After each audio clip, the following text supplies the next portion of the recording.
Hi, and welcome to Enchantment of Eternity's review for Fear the Walking Dead Season 2, Episode 7, Shiva. This episode is a part of a series of videos where I review episodes of Fear the Walking Dead. So I have to give a spoiler warning for Fear the Walking Dead up to Season 2, Episode 7. If you haven't seen up to this point, you may not want to watch this video, otherwise some things may be spoiled for you. So this episode is the mid-season finale of Fear the Walking Dead, and thank God.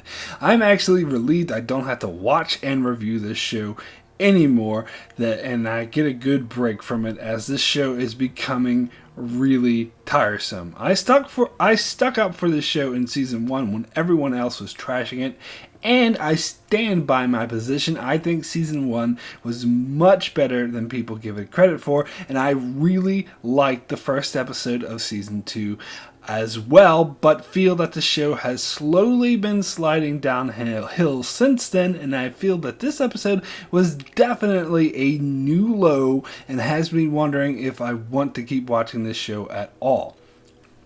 The synopsis for this episode said that the survivors faced their biggest challenge yet, so I kept waiting for that to happen, but it didn't. It really didn't. This episode completely ruined one mediocre character with Chris, and it ruined a good character with Nick, and also completely ruined one of the most awesome characters with Daniel Salazar, while focusing on a storyline that is just a rehash of several storylines that we saw on the main Walking Dead show. And the reason I'm so upset is because I think this show had a lot of potential and a lot of great characters, and honestly it had the potential to tell much stronger character-based stories than the main show did, and instead it squandered it in favor of recycled old plots from the main show that were never interesting to begin with. So first off, I have to start off by addressing this argument I've seen not just in my comment section but in other videos as well that I could not possibly disagree with more, is that the storyline with Cecilia is different and in fact somehow better than the storyline with Herschel from season 2, because it involves their religious beliefs about the dead and the Day of the Dead and glorifying the dead and all that sort of things, which is different than Herschel because he thought they were just sick. So does that make it different? Yeah, the show is not the same. It does make a difference. It does has a bit of a difference. However, let's look at the reboot of Total Recall. Is that different than the 90s version because it takes place on Earth, not Mars? Yeah, it's different. It involves like this little contraption that takes you from one side of the planet to the other rather than traveling to Mars. But does that mean that it's not a tired, unoriginal piece of crap retread of something that was already done? Hell no! Not at all. Not in the least. Not in the slightest bit. And in fact, I think that entire argument is an insult to my intelligence. It doesn't matter how they try to justify by making it be about more specific religions or rather than freaking, thinking that they're sick. It's the same goddamn motherfucking thing. Just like the setting Total Recall on Earth instead of Mars doesn't change the fact that it is just a tired retread of something that we have already seen. And in fact, that case is more excusable because the original Total Recall was awesome, whereas the storyline about them thinking the dead are still alive sucked to begin with.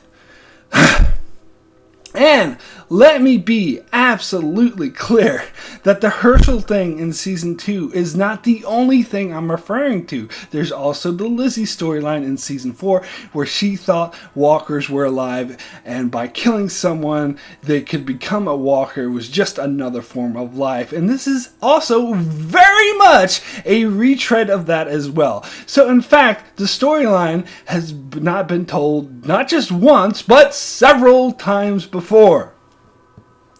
So, this episode starts with Cecilia being angry at Strand for shooting Thomas in the head, so she throws all the major characters out for doing so, which Madison seems more than happy to just leave and take off. However, Chris runs away, and so Travis runs off looking for him.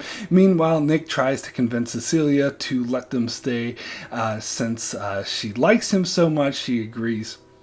Meanwhile, Nick has completely drunk Cecilia's Kool-Aid about the walkers actually being people, so he goes off and retrieves Walker Louis to return him to Cecilia. And he argues with Madison that walkers are people too. So, let me reassert that I never liked this storyline in the first place. They're fucking zombies, not people. It's idiotic to be having this fucking debate. And I don't give a fuck what their religious beliefs are, or they make them think that the dead are actually dead, because we've seen this storyline several times before, and it was never good to begin with. I watched Fear the Walking Dead because I expected to get a different take on the zombie apocalypse that's more character than action based, which again I thought season 1 excelled at. Instead, I just get a stupid retread of shit that wasn't good to begin with. So every time Nick tried to act like walkers are really people, it just pissed me the fuck off. And by the end of the episode, Nick completely goes off the deep end and refuses to leave with his mother and the others in favor of what? Hanging out with zombies? I'm sorry, but that's fucking stupid! So Chris runs off trying to run away, and Travis chases after him. He tracks him down to someone's house where this guy seems more interested in getting Travis to leave than anything else, and insists that he doesn't speak English, until Travis spots a book in English and realizes he's lying. Then he reveals that the boy will kill his son unless Travis leaves. So Travis breaks the door down to see Chris holding a gun to a little boy's head. Okay, so now Chris is threatening to kill little children because of what? He wants to run off on his own with no food, no water, no knowledge to survive. What the fuck is he thinking? So a commenter pointed out to me in a previous review that the showrunner stated that Chris really didn't want to kill Alicia and Madison and he just froze, which I thought sounded like much better storytelling. However, they did not translate this information into the show at all. And in fact, Chris would be so dumb to run off on his own, even going to the point of pulling a knife on his own father and trying to stab him makes absolutely no sense whatsoever, and is some of the worst character writing I have ever seen. So at the end, Travis refuses to go back and wants Nick to tell Madison he couldn't find him. So what? He can run off with Chris, like he actually thinks that Madison will just accept that. Now Travis is being the one being a moron as well. However, ruining Nick and Chris's character isn't enough. We also get a storyline that ruins one of the best characters of the show, Daniel Salazar. They've been building to this for several episodes, but I haven't mentioned it in any of my previous reviews because I keep ignoring it because it looked so cheesy. I was just hoping that they would drop it, but no. As Daniel kept seeing images from his past, but finally in this episode he completely loses his mind and hears his dead wife talking to him, and he goes on a rampage, actually trying to take his daughter to see his dead wife. So yeah, I know they were building to this, but I still call complete and utter bullshit on the fact that he would go insane so quickly. It leads Cecilia to, tying up Daniel in the basement where he has imaginary conversations with his dead wife, and eventually he breaks out and sets the whole place on fire, mirroring what he did in the season 1 finale, however nowhere near as good. In fact, I would call this a cheap imitation of the season 1 finale.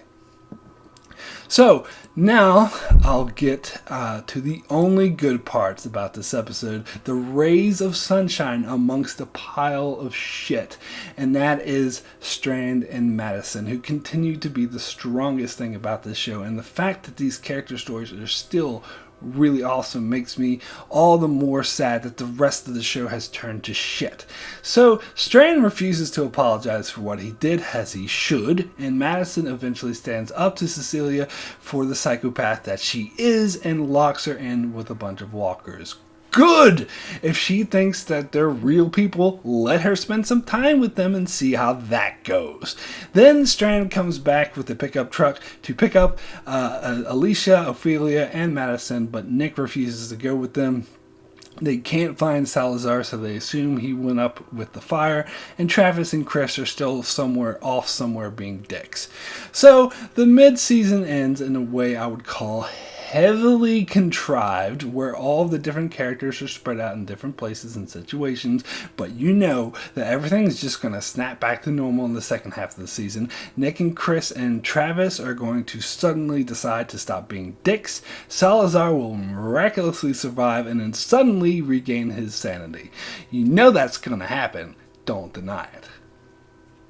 So, my rating for Shiva out of 10 is a 3, very poor.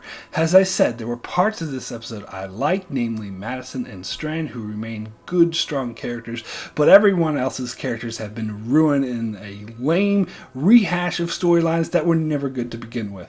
So, I've come to a decision that I will not be reviewing episodes of the second half of Fear the Walking Dead Season 2 on a weekly basis when it returns in August. I will still watch it, but I have better things to do with my time than spending it reviewing such a subpar show that has wasted potential. I will do a review at the end of Season 2 about the second half of Season 2 overall, and if by some miracle the show manages to turn itself around and start being good again, then I will consider doing weekly episode reviews of Season 3, but I'll have to see how the rest of Season 2 goes. However, if it gets worse, I may not watch this show at all after that. So that's it for my review of Shiva. Be sure to check out my channel as I review infinitely better shows such as Game of Thrones and Star Trek, and also Orphan Black, which has recently produced a mighty fine episode as well as many more videos on other topics. So be sure to subscribe so you can keep up with all of that, and thanks a lot for watching.